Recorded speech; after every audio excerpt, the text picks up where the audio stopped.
Hello friends. ఒక చిన్న ప్రశ్నతో మొదలు పెడదాం. ఈ రోజు ఉదయం మీరు లేచినప్పుడు లేవాలని మీరు నిర్ణయించారా?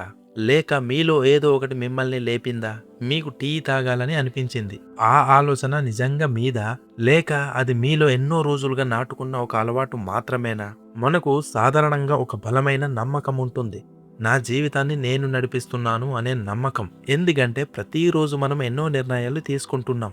ఏం తినాలి? ఎక్కడికి వెళ్ళాలి? ఎవరితో మాట్లాడాలి? అన్నీ మనమే నిర్ణయిస్తున్నట్టే కనిపిస్తాయి. కానీ ఇక్కడ ఒక చిన్న ట్విస్ట్ ఉంది. ఈ వీడియో చివరి వరకు చూస్తే మీరు మీ గురించి నమ్ముతున్న చాలా విషయాలు అవి పూర్తిగా మారిపోవచ్చు. మీరు ఇది నా నిర్ణయం అనుకుంటున్న ప్రతి క్షణం వెనక ఏం జరుగుతుందో మీరు చూడబోతున్నారు. కాబట్టి ఒక చిన్న రిక్వెస్ట్, ఈ వీడియోని ఎక్కడ స్కిప్ చేయకుండా చివరి వరకు పూర్తిగా చూడండి. ఎందుకంటే మధ్యలో వదిలేస్తే ఇది కేవలం ఒక కాన్సెప్టుగా మిగిలిపోతుంది. కానీ పూర్తిగా చూస్తే ఇది మీ జీవితాన్ని మీరు చూసే విధానాన్ని మార్చేస్తుంది. ఒకసారి చాలా నెమ్మదిగా లోతుగా ఆలోచించండి. మీకు ఇష్టమైన పాట, మీకు ఇష్టమైన ఫుడ్, మీకు నచ్చే మనసులు, ఇవి అన్నీ మీరు ఎప్పుడైనా కూర్చొని ఇవి నాకు నచ్చాలి అని నిర్ణయించుకున్నారా? లేదంటే మీ చిన్ననాటి అనుభవాలు, మీ చుట్టూ ఉన్న వాళ్ళు, మీకు ఎదురైన పరిస్థితులు, అవి నెమ్మదిగా మీకు తెలియకుండా మీ ఇష్టాలు, మీ అభిప్రాయాలు, మీ నిర్ణయాలు అన్నీ షేప్ చేశాయా? ఇక్కడే ఒక చిన్న చీకటి సత్యం దాగి ఉంది. మీరు తీసుకుంటున్న ప్రతి నిర్ణయం మీరు అనుకున్నంత స్వేచ్ఛగా ఉండకపోవచ్చు. ఒక్కసారి గమనించండి. మీరు ఒక పని చేయాలని అనుకుంటారు. ఆ ఆలోచన ఒక్కసారిగా వస్తుంది. కానీ ఆ ఆలోచన ఎక్కడ నుంచి వచ్చింది? ఎవరు పంపించారు? మీరు ఎప్పుడైనా ఆలోచించారా? మనకు అనిపిస్తుంది ఇది నా ఆలోచన కాబట్టి ఇది నా నిర్ణయం. కానీ మన బ్రెయిన్లో చాలా విషయాలు మనకు తెలియకుండానే జరుగుతుంటాయి. ఒక ఉదాహరణ చూద్దాం. మీరు కోపంగా ఉన్నప్పుడు నేను కోపంగా ఉండాలి అని మీరు ముందుగా నిర్ణయించుకుంటారా? లేదంటే కోపం ఒక్కసారిగా వస్తుంది, ఆ తర్వాతే మీకు తెలుస్తుందా నాకు కోపం వచ్చింది అని?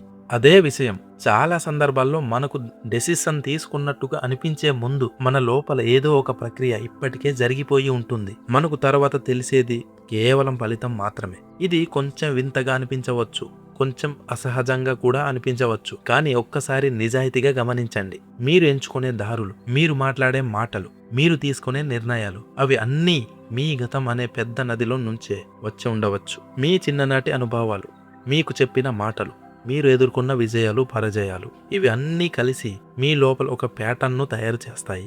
ఆ ప్యాటర్న్ ఆధారంగా మీరు స్పందిస్తారు. అంటే మీరు ఇప్పుడు తీసుకునే డెసిషన్ గతంలో వేల సార్లు నిర్మించబడిన ఒక ఫలితం కావచ్చు. ఇక్కడ ఒక ప్రశ్న మిగులుతుంది.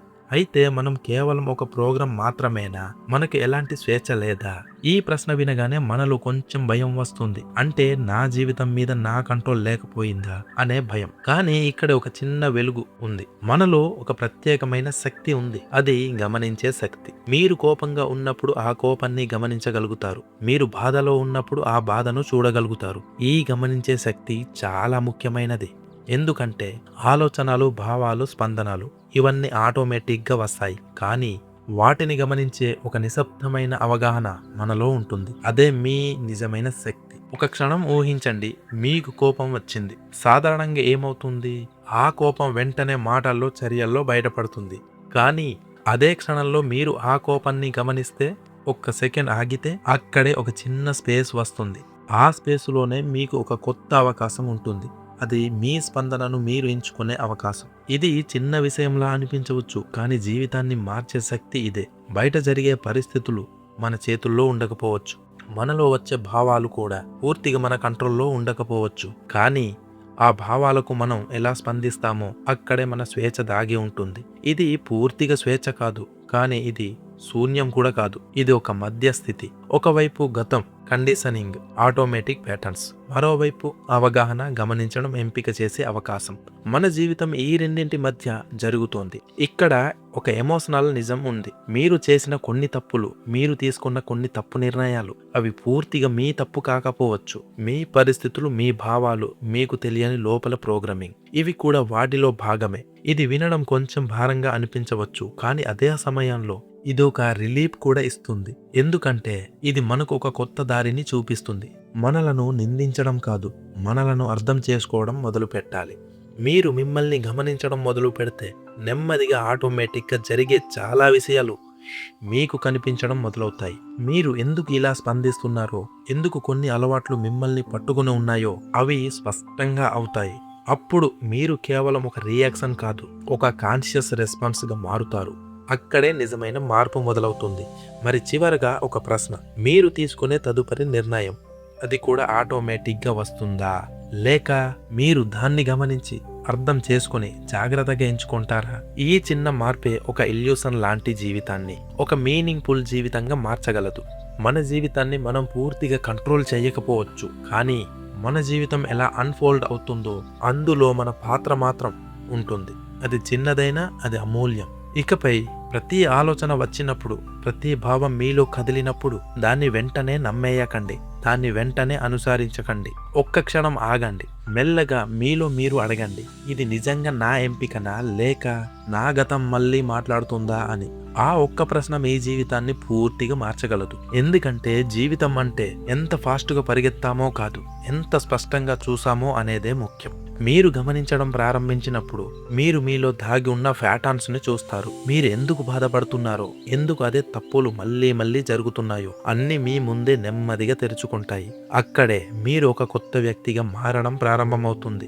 ఆటోమేటిక్గా జీవించే వ్యక్తి నుండి స్పష్టంగా జీవించే వ్యక్తిగా, రియాక్ట్ అవ్వడం నుండి రెస్పాండ్ చేయడం వరకు ఇది ఒక రోజులో జరిగేది కాదు, కానీ ఒక్క క్షణంలో మొదలవుతుంది. ఆ క్షణం ఇప్పుడే కావచ్చు. మీరు ఈ వీడియోని ఇక్కడి వరకు చూస్తే మీ లోపల ఏదో మార్పు మొదలైంది. దాన్ని వదిలేయకండి. ఈ రోజు నుంచి ఒక చిన్న పని చేయండి. రోజులో కనీసం ఒకసారి అయినా మీ ఆలోచనలను గమనించండి, మీ భావాలను ప్రశ్నించండి. అది చిన్నదే అనిపించవచ్చు, కానీ అదే మీ జీవితంలో అతి పెద్ద మలుపు అవుతుంది. ఈ వీడియో మీలో ఏదైనా తాకితే, మీరు ఒక క్షణం ఆగి ఆలోచించేలా చేసిందంటే ఈ ప్రయాణంలో మీరు ఒంటరిగా లేరు. ఈ వీడియోని లైక్ చేయండి, మీలా ఆలోచిస్తున్న వాళ్ళతో షేర్ చేయండి. మరియు ఇలాంటి లోతైన మనసును కదిలించే కాన్సెప్ట్లు మీకు కావాలంటే ఈ ఛానల్ను సబ్స్క్రైబ్ చేసి ఈ ప్రయాణంలో భాగమవ్వండి. ఎందుకంటే ఇది కేవలం వీడియోలు చూడటానికి మాత్రమే కాదు, మిమ్మల్ని మీరు అర్థం చేసుకునే ప్రయాణం. చివరగా ఒక మాట, మీ జీవితం మీద పూర్తిగా కంట్రోల్ ఉండకపోవచ్చు, కానీ మీ అవగాహన, మీ స్పష్టత అవి మాత్రం పూర్తిగా మీ చేతుల్లోనే ఉంటాయి. అక్కడే రియల్ ఫ్రీడమ్ బిగాన్స్. జై హింద్.